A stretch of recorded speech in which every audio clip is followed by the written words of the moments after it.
obviously this is a very special place, and there's something quite dramatic has happened since we started working on it, because it's manifested another shape. You're feeling it? Yeah. Just since we've been here talking about it? I've just asked if there's anything else here. Well, and I think it's trying to communicate with us, because it's just created this thing. But what's it trying to say? I don't know. Well, let's see what's happening. I can show you what the shape is, and Barb could probably mark it with this very highly technological system we have with these little candles. Yeah. I can see how it's coming out. Can you? Yes, absolutely. This is rather a wonderful pattern you call lemniscate of Benui. Now this round here is 4,000 whatever it is BC. Right. This is 17th century mathematics, so it just goes to show it took all that time before we were able to describe these patterns in mathematical form. Yeah. And that's one shape of a whole class of patterns in that shape which apply to all sorts of stone circles. Are you excited by this, guys? I've got shivers all down my spine again. Yeah. The power centre had shown us a symbol like an infinity sign. It was exciting, but I was still puzzled by how Hamish finds these things by dowsing.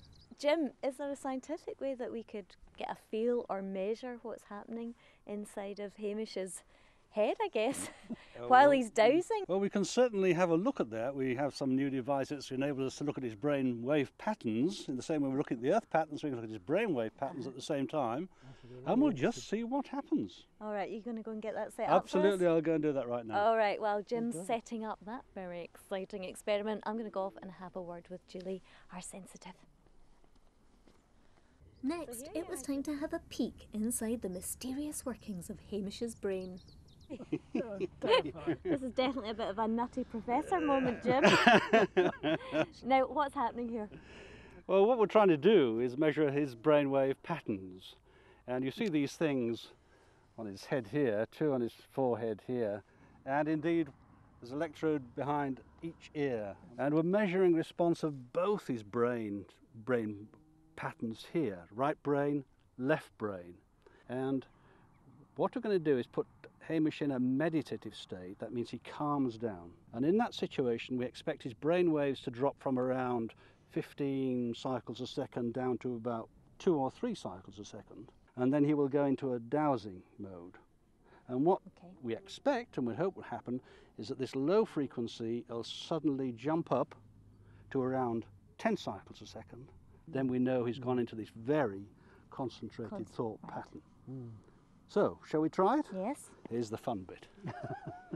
Oh, God. Jim, can I just clarify, that is a raincoat that you're under, yes? Absolutely. There's nothing scientific about that covering. Okay. Whatsoever. We're just trying to see the screen for a start. Ready to start, Hamish. Just go into a quiet mode now. Okay. Ready, steady, go.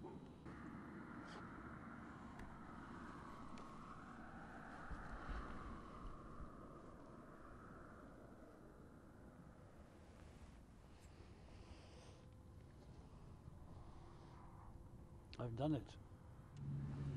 Yes, we've managed to detect Hamish in the meditative mode quite well. There's more activity in that side than there is in that side. Well, I'm very pleased and about that is the intuitive side. Yeah. And that's the logical side.